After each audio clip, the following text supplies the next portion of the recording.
Hello trainings, नमस्कार। स्वागत करते हैं आपका आज के इस वीडियो में। तो आज के इस वीडियो में जानेंगे ट्रेड फिटर के परिचय के बारे में तथा जो हमारी ट्रेड फिटर की फर्स्ट यूनिट है ट्रेड परिचय तथा सुरक्षा एवं सावधानियां। तो इस वीडियो में आपको अंत में क्या चीज़ सीखने को मिलेगा यहाँ पर मैंने मेंशन किया हुआ है। तो अभी हम फिटर के कंप्लीट कोर्स के बारे में आपको एक के बाद में एक वीडियो इस चैनल पर देखने के लिए मिल जाएंगी। तो ये हमारी फर्स्ट यूनिट है। तो फर्स्ट यूनिट में ट्रेड परिचय तथा सुरक्षा एवं सावधानी के बारे में हम जानेंगे। सबसे पहले जानते हैं फिटर ट्रेड के बारे में। तो फिटर ट्रेड क्या होता है? फिटर आपका बेसिकली 2 ईयर का कोर्स होता है जो आईटी द्वारा कंडक्ट करवाया जाता है। 2 इयर्स का कोर्स होता है।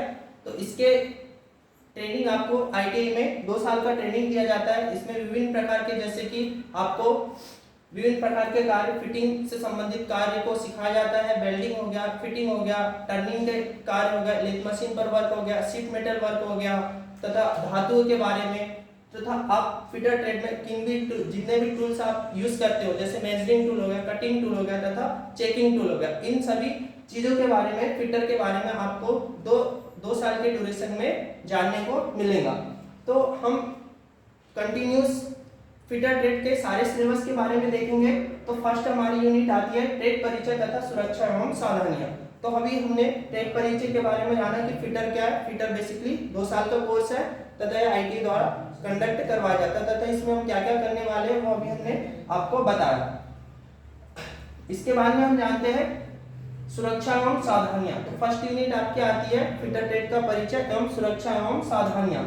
इसमें हम किन टॉपिक को आज कवर करने वाले हैं। फर्स्ट हमारा आता है सुरक्षा क्या है तथा यह इनके प्रकार, यानी कि सेफ्टी का इंट्रोडक्शन देना है तथा इनके प्रकार। तो इन 3 प्रकार की सेफ्टी हमें आज की इस वीडियो में पढ़ने वाले हैं। फर्स्ट आता है स्वयं की सुरक्षा, सेकंड साधारण वर्कशॉप सुरक्षा तथा मशीन टूल्स की सुरक्षा। जब भी आप किसी वर्कशॉप में कार्य करने जाते हो या फिर आप वर्कशॉप में काम करने जाते हो, इंडस्ट्री में काम करने जाते हो, तो सेफ्टी सबसे इंपॉर्टेंट होता है। तो सबसे पहले आपको फिटर ट्रेड में या किसी भी ट्रेड में सेफ्टी के बारे में फर्स्ट यूनिट होती है, सेफ्टी के बारे में आपको बताया जाता है। तो सेफ्टी में स्वयं की सुरक्षा, साधारण वर्कशॉप में जब आप कार्य कर रहे हो उसकी सुरक्षा के बारे में तथा मशीन टूल्स जो भी आप टूल्स वहां पर यूज करने वाले हो तो उनमें किस प्रकार की सावधानियां बरतनी चाहिए, इस चीज के बारे में हम जानेंगे।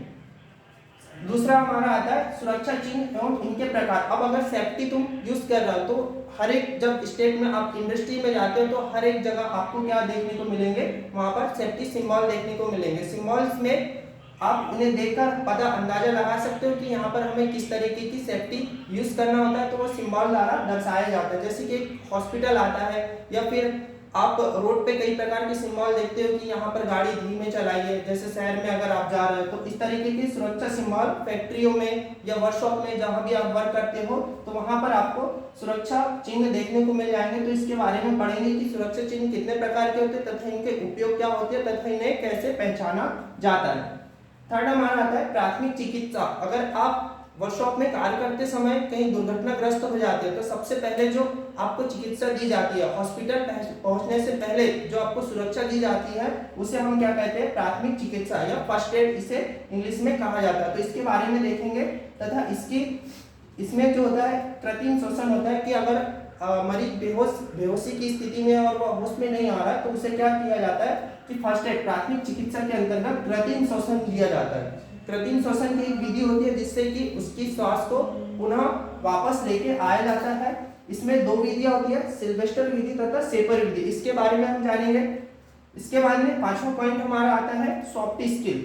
आप अगर कहीं भी इंडस्ट्री में जाओगे और आपको अगर इंटरव्यूज वगैरह कंपनी में देना होता है, इंटरव्यूज देना होता है या अपनी डेली लाइफ में आपको क्या क्या सॉफ्ट स्किल्स आपके फ्यूचर में काम में आने वाली सॉफ्ट स्किल्स क्या होती है, बेसिकली किसी से बात करने का तरीका, आपका एटीट्यूड, बिहेवियर, आपका सेल्फ कॉन्फिडेंस, इस तरीके की चीजें सॉफ्ट स्किल में आती है। तो हम इस यूनिट में सॉफ्ट स्किल के बारे में भी जानेंगे। पीपीस का फुल फॉर्म होता है personal protective equipment. Personal protective equipment इसका मतलब होता है कि आप अगर कहीं भी वर्कशॉप में कार्य करने के लिए जा रहे हो, किसी मशीन पर कार्य कर रहे हो या फिर कोई ऑपरेशन कर रहे हो वर्कशॉप में, तो उसमें आपको पीपीस पहनना बहुत जरूरी होता है। यह इस प्रकार के एक अपने स्वयं के शरीर को सुरक्षा प्रदान करने के लिए कुछ उपकरण होते हैं। जैसे कि कुछ अगर मशीन पर ऑपरेशन कर रहे हैं तो आपका एप्रोन जरूरी होता है, हैंड ग्लोव्स, मास्क उसके बाद में अगर वेल्डिंग का कार्य कर रहे हो तो वेल्डिंग गोगल्स होते हैं, और अगर वेल्डिंग कर रहे हो तो हाथों में आपको एप्रॉन पहनना जरूरी होता है, पैर में सेफ्टी शूज, इस तरीके की चीजें हम क्या करेंगे पीपीईस में, पर्सनल प्रोटेक्टिव इक्विपमेंट में हम जानेंगे। उसके बाद में आता है 5S क्या है तथा इसके उपयोग। 5S कोई भी इंडस्ट्री या वर्कशॉप में कार्य करने के लिए 5S को फॉलो किया जाता है। 5S एक प्रकार का जापान के द्वारा इसका क्या हुआ था, प्रारंभ हुआ था। कंपनी में हम इसे फॉलो करते हैं। इसके द्वारा 5S में इसका फुल फॉर्म देखेंगे कि कितने प्रकार के 5S होते हैं तथा इनका उपयोग, तथा 5S को फॉलो करने से हमें क्या क्या फायदे इंडस्ट्री में होते हैं, उत्पादकता में किस प्रकार की वृद्धि होती है। लास्ट हमारा पॉइंट हम पढ़ेंगे आग के प्रकार तथा उन्हें बुझाने वाले यंत्र। हम नॉर्मली घर में जो आग रहती है इसके बारे में बात नहीं करेंगे। जो आग यानी आग के प्रकार को इंडस्ट्री में 4 भागों में डिवाइड किया गया है। 4 क्लास में इसको डिवाइड किया गया है। कौन कौन सी class? Class A, class B, class C तथा क्लास डी। इस प्रकार से आग के 4 प्रकार होते हैं। जैसे कि अगर लकड़ी से लगने वाली आग है तो उसको अलग रखा है, ऑयल से लगने वाली आग उसको अलग कैटेगरी में रखा है, तेल से लगने वाली आग उसको अलग कैटेगरी में रखा है। तो आग के हमने 4 प्रकार में इसको डिवाइड किया तथा उनको बुझाने के लिए, हर एक प्रकार की आग को बुझाने के लिए अलग अलग प्रकार के हम क्या करते हैं, अग्निशामक यंत्रों का उपयोग करते हैं, उसे फायर एक्सटिंग्विशर कहते हैं। तो इनके बारे में भी हम जानेंगे। तो आशा करता हूँ कि यहाँ तक कि आपको इस वीडियो में सभी चीज़ें समझ में आ गई कि आपको इस वीडियो के अंत में क्या क्या चीज़ें पढ़ने को मिलेंगी।